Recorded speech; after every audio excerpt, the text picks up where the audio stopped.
आज प्रसारित होगा पीएम मोदी का एपिक पॉडकास्ट लेक्स फ्रिडमैन से पीएम मोदी की 3 घंटे की बातचीत। बचपन से लेकर हिमालय में बिताए दिनों की चर्चा शाम 5:30 बजे होगा प्रसारण। यूपी बीजेपी आज जिला अध्यक्षों की घोषणा करेगी। 80 से 86 नामों का ऐलान संभव। गृह मंत्री अमित शाह आज भारतीय न्याय संहिता की प्रगति की समीक्षा करेंगे। बैठक में पूर्वोत्तर क्षेत्र के 8 राज्यों के मुख्यमंत्री शामिल होंगे। राम मंदिर ट्रस्ट के पदाधिकारियों और न्यासियों की अहम बैठक आज। महंत नृत्य गोपाल दास की अध्यक्षता में ये बैठक होगी। कई प्रस्तावों पर चर्चा। महाराष्ट्र के संभाजी नगर में लगातार तेज हो रही औरंगजेब की कब्र को हटाने की मांग। बजरंग दल ने महाराष्ट्र सरकार को दिया 17 मार्च तक का अल्टीमेटम। कार सेवा की दी चेतावनी। औरंगजेब की कब्र को तोड़ने की धमकियों के बाद सुरक्षा बढ़ाई गई। कब्र के पास वरिष्ठ पुलिस अधिकारियों को 24 घंटे निगरानी के लिए तैनात किया गया। आने जाने वालों की सख्त जांच की जा रही।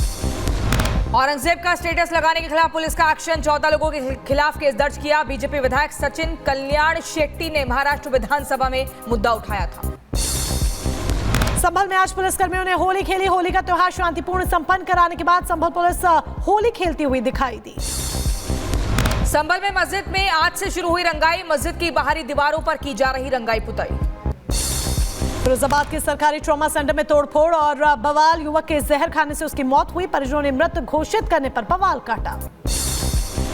उत्तर प्रदेश के शाहजहांपुर में बदमाशों और ग्रामीणों के बीच जमकर हुई फायरिंग। पुलिस की घेराबंदी के बाद फरार हुआ आरोपी बदमाश। लखनऊ में रेप के आरोपी के पैर में गोली लगी है। मासूम के साथ रेप का आरोपी है मोहम्मद सरजू। मध्य प्रदेश के ग्वालियर में एसी ब्लास्ट होने के बाद अस्पताल में आग लगी। किसी के हताहत होने की कोई खबर नहीं। फायर ब्रिगेड की टीम ने आग पर काबू पाया। छत्तीसगढ़ के दुर्ग में होली के दिन सड़क हादसा। तेज रफ्तार कार डिवाइडर से टकराने के बाद हवा में उछली। हादसे में बीजेपी महिला नेता की बेटी की मौत हो गई। मध्य प्रदेश के भोपाल से मौत का दर्दनाक वीडियो आया सामने। होली पर रंग लगाने के विवाद में पिकअप चालक ने युवक को कुचला, करीब 200 मीटर घसीटा। पुलिस मामले की जांच में जुटी। उत्तराखंड में ऋषिकेश की बड़ी सब्जी मंडी में भीषण आग लगी। चपेट में आई कई दुकानें। कड़ी मशक्कत के बाद आग पर काबू पाया गया। रूसी सेना ने यूक्रेन पर किया हमला। यूक्रेन के 15 से ज्यादा AFU ड्रोन नष्ट किए गए। रूसी सेना का AFU पर रॉकेट हमला। आर्टिलरी मैन ने एक UAV कमांड पोस्ट और AFU के डगआउट को तबाह करने के लिए हमला किया। अमेरिकी सेना ने यमन में हुतियों के ठिकानों पर किया हवाई हमला। सैन्य और मिसाइल प्रक्षेपण स्थलों पर बमबारी की। अमेरिका की एयर स्ट्राइक पर हुती मीडिया का बयान। कहा यमन के 5 अलग अलग प्रांतों पर हमला हुआ। हुतियों ने विद्रोहियों के गढ़ सना और सादा में विस्फोट की दी जानकारी। अमेरिकी राष्ट्रपति ट्रंप ने दी थी हमले बंद करने की चेतावनी। खैबर पख्तूनख्वा में मदरसा सह मस्जिद में विस्फोट में मौलवी की मौत हो गई। 3 घायल हो गए। मस्जिद में नमाज के दौरान विस्फोट हुआ। अमेरिका में पाकिस्तानियों की एंट्री होगी बैन। 41 देशों के नागरिकों की एंट्री बंद करने की तैयारी। ट्रंप ने पहले कार्यकाल में 7 मुस्लिम देशों के यात्रियों पर रोक लगाई थी। अफगानिस्तान में तालिबान सरकार के भीतर बढ़ रही तकरार। गृह मंत्री सिराजुद्दीन हक्कानी ने दिया इस्तीफा। तालिबान के सुप्रीम लीडर अखुंदजादा से विवाद के बाद पद छोड़ा। पाकिस्तान में पंजाब के कॉलेजों में बॉलीवुड गानों पर डांस करने पर रोक। मरियम नवाज सरकार ने बैन लगाया। कॉलेजों को नियमों का सख्ती से पालन करने का निर्देश दिया।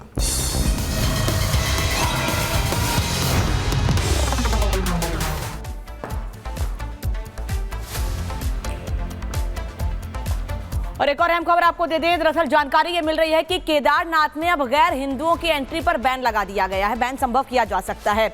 बता दें कि केदारनाथ के विधायक आशा नौटियाल ने यह दावा किया है कि आने वाले समय में केदारनाथ में गैर हिंदुओं की एंट्री पर बैन हो सकता है। इसकी तैयारी की जा रही है। तीर्थों की पवित्रता के लिए यह फैसला जरूरी है, यह कहना है आशा नौटियाल का, जो कि विधायक हैं। वो ये कह रही हैं कि आने वाले समय में ये संभव है कि केदारनाथ में गैर हिंदुओं की मुस्लिमों की एंट्री बैन हो। ये दावा अभी किया गया है, ये मांग की जा रही है। इसकी अभी कोई पुष्टि नहीं हुई है, लेकिन वो ये दावा कर रही हैं, यानी कि विधायक ये दावा कर रही हैं कि ये लोगों की मांग है कि गैर हिंदुओं की एंट्री केदारनाथ में बैन हो। ऐसे में सवाल ये उठ रहा है कि क्या चारधाम यात्रा में अब गैर हिंदुओं की एंट्री पर बैन हो सकता है सभी जगहों पर? फिलहाल केदारनाथ में ये मांग उठ रही है। कुछ गैर हिंदू लोग इस तरह की हरकतें कर रहे हैं। वहाँ पर मीट मांस शराब वगैरह ले जाने का जो काम कर रहे हैं, वो धाम को बदनाम करने का काम हो रहा है। तो निश्चित तौर पर मैं भी यही कहूँगी कि उस पर इन चीज़ों को जांच करके देख करके ऐसे लोगों पे प्रतिबंधित होना चाहिए वहाँ पर। और चलिए अब अगली खबर आपको बता दें। मध्य प्रदेश के मऊगंज में दो पक्षों में विवाद हुआ और एक पक्ष ने दूसरे पक्ष के एक युवक पर हमला कर उसे मौत के घाट उतार दिया और जब पुलिस टीम पहुंची तो उस पर भी हमला कर दिया गया। उसमें एक एएसआई की मौत हो जाती है और इस हमले में तहसीलदार समेत कई पुलिसकर्मी घायल हो जाते हैं। अब गांव में तनाव के हालात बने हुए हैं। पूरी खबर इस रिपोर्ट में देखिए।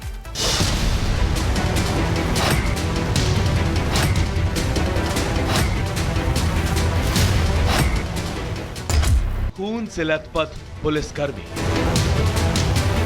दर्द से कह रहा था जख्मी युवक। इन तस्वीरों को देखकर आपको शायद ही कुछ समझ में आए, लेकिन ये मामला बहुत संगीन है। ये तस्वीर आई है मध्य प्रदेश के मऊगंज से, जहां गांव वालों ने पुलिस टीम को बंधक बनाकर जमकर पीटा। दरअसल हुआ ये कि गांव के कुछ लोगों ने एक युवक को बंधक बनाकर पीटा था, जिससे युवक की मौत हो गई। पुलिस को जब सूचना मिली तो मौके पर टीआई समेत पुलिस की टीम भी पहुंची, लेकिन आरोपियों ने पुलिस पर ही हमला बोल दिया। हमले में एएसआई की मौत हो गई, जबकि तहसीलदार सहित कई पुलिसकर्मी घायल हो गए हैं। दो समाज में थोड़ा सा विवाद की स्थिति बनी और उसमें पुलिस मौके पर पहुंच गई थी। उस समय उनके द्वारा पथराव किया गया, लाठी डंडे लेके महिलाएं होती। अब स्थिति ये हुई कि एक एएसआई का निधन हुआ। दुखद रहा ये घटना। दो गुटों के बीच में विवाद की स्थिति बनी है और इस विवाद के चलते एक व्यक्ति की मृत्यु हुई है और इस विवाद के चलते भीड़ भाड़ काफी इकट्ठी हो गई थी, कुछ पत्थरबाजी भी हुई है। मामला 2 महीने पहले हुए एक सड़क हादसे से जुड़ा है। हादसे में अशोक नाम के व्यक्ति की मौत हो गई थी, लेकिन अशोक का परिवार इसे हादसा न मानकर सनी नाम के युवक पर हत्या का आरोप लगा रहा था। इसके बाद अशोक के परिवार ने सनी को बंधक बनाकर उसकी पिटाई की, जिससे सनी की मौत हो गई थी। किसी विवाद में किसी व्यक्ति को ग्रामीण जन लोगों ने विवाद के कारण उनको कैप्चर किया था, तो उन्हीं को छुड़ाने के लिए पुलिस बल के साथ साहब गए थे। समझाइश देने के बावजूद उग्र हो गए वो लोग और पत्थर डंडों से इतनी बेहद पिटाई किए हैं कि नाजुक स्थिति बनी हुई है। सनी की मौत के बाद पुलिस टीम गांव पहुंची थी। आरोपियों में से 2 लोगों को हिरासत में लिया गया था, जिससे गांव वाले आक्रोशित हो गए थे और पुलिस टीम पर ही हमला बोल दिया। बाद में पुलिस ने हालात को संभाला और अब इलाके में शांति है। वहीं पुलिस ने आरोपियों के खिलाफ केस दर्ज कर लिया है। पुलिस अब उन आरोपियों को तलाश रही है जिन्होंने पुलिस पर हमला किया था। Bureau report, Republic Bharat. Madhya Pradesh के मऊगंज में जहां पर ये पूरा विवाद हुआ, जहां हमला हुआ, उस जगह पर रिपब्लिक भारत की टीम पहुंची। किस तरह के हालात वहां पर बने हुए हैं, देखिए जरा रिपोर्ट।